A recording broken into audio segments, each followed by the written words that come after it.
கழக மாவட்ட செயலாளர் நண்பர் விக்னேஷ் அவர்களை அன்போடு அழைக்கிறேன்.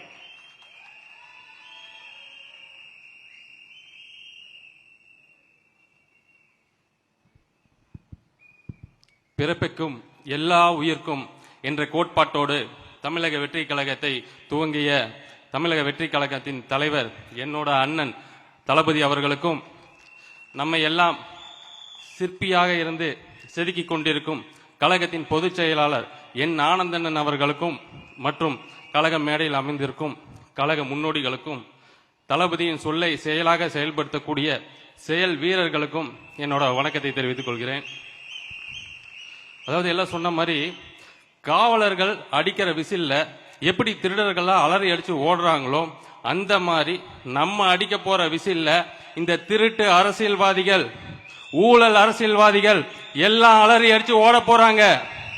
நம்ம விசில் சின்னத்தை நம்ம கொண்டு போய் சேர்க்கறதுக்கு முன்னாடியே அவங்க கொண்டு போய் பதறி பதறி பதறி சேர்த்துக்கிட்டே இருக்கிறாங்க. ஸோ நீங்க தொடர்ந்து செஞ்சுட்டே இருங்க. அதே மாதிரி விசில் அடிச்சா குப்பை வரும் அப்படின்னு சொல்லி பார்த்தோம். விசில் அடிச்சா குப்பைகள் வரும். நாங்க அடிக்க போற விசில்ல இந்த அரசியல் குப்பைகள் அத்தனை பேரையும் அகற்றத்தான் போறோம்.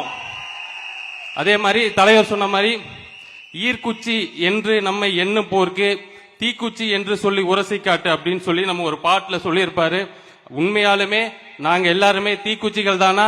நீங்க சொல்லும் போது பத்தி தகதகன்னு எரிய போறோம். அதே மாதிரி மக்கள் எல்லாருமே நம்மளை ரொம்ப நம்ப ஆரம்பிச்சுட்டாங்க. ஒரு உதாரணத்துக்கு பொங்கல் விழா நடந்துச்சு.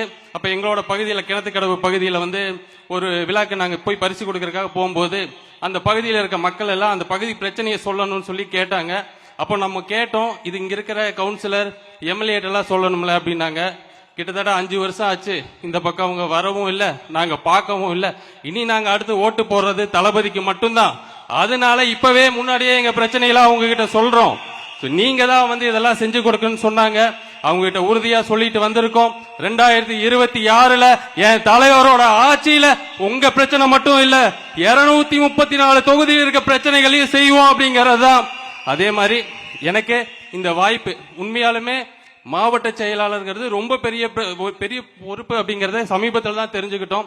எங்களுக்கு நாங்க மக்கள் இயக்கத்துல மாவட்ட தலைவராக இருந்த எங்களுக்கு இப்படி ஒரு வாய்ப்பு கொடுத்து இப்படி மேடையில், இவ்வளவு பெரிய மேடையில இன்னைக்கு கோடிக்கணக்கான பேர் பார்த்துட்டு இருக்க மேடையில எங்களை உட்கார வச்சு அழகு பார்த்த எங்களோட தளபதிக்கும் எங்களுடைய பொதுச் செயலாளருக்கும் எங்களோட மாவட்டம் சார்பாக நன்றியை தெரிவிச்சுக்கிறோம். நன்றி, வணக்கம்.